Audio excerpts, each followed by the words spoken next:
Remue ménage. Remue ménage.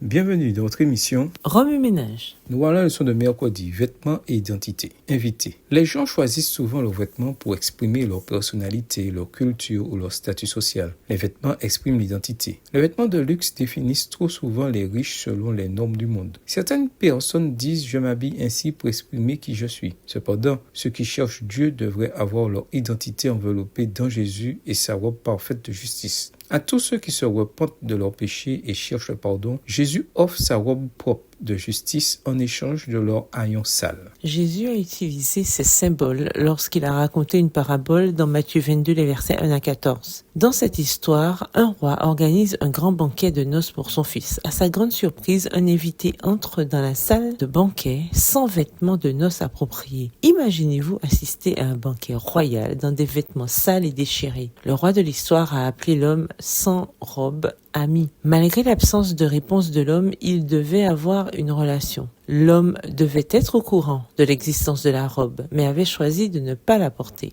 Plutôt que d'accepter le cadeau de vêtements blancs propres, cet homme a décidé qu'il préférait ses propres vêtements usés et tachés. Ses vieux vêtements personnels représentaient sa propre justice. La Bible dit « Et toutes nos belles actions sont aussi répugnantes qu'un linge taché de sang ». Ésaïe 64, verset 5. Voyant notre besoin, Jésus nous offre sa robe parfaite de justice afin que nous puissions être revêtus d'un fin tissu de lin, brillant et pur. Apocalypse 19, le verset 8. Sans tache, ni ride, ni aucune autre imperfection. Éphésiens 5, le verset 27. Ceux qui acceptent le vêtement de noces peuvent dire « Le salut qu'il m'apporte, un manteau dont il me couvre ». Ésaïe 61, le verset 10. Ce beau lin blanc, c'est la justice du Christ, son caractère irréprochable qui est communiqué par la foi à tous ceux qui le reçoivent comme leur sauveur personnel. Texte tiré du livre Les Paraboles de Jésus, le chapitre Sans l'habit de noces à la page 270, livre écrit par Ellen G. White. Adam et Ève portaient une robe blanche d'une douce lumière avant de pécher. Après avoir péché, ils ont réalisé qu'ils étaient nus. Genèse 3, verset 7. Dieu a alors remplacé la robe de feuilles de figuier confectionnée par Adam et Ève par des vêtements en peau d'animaux. Un sacrifice animal a permis de fabriquer leurs vêtements. De la même manière, nous acceptons la robe de justice de Jésus rendue possible par son sacrifice. Essayer de coudre notre propre robe de justice échouera à chaque fois. Seule la robe de justice fournie par Jésus passera l'inspection lors de ce banquet de mariage royal. Quelle que soit la qualité de nos œuvres, il y a des taches sur notre dossier. Seule la justice de Jésus est pure et sans tache. Nous dépendons tous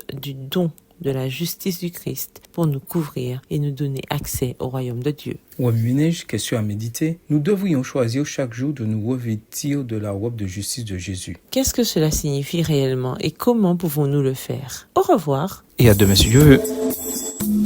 Remue ménage. Remue ménage.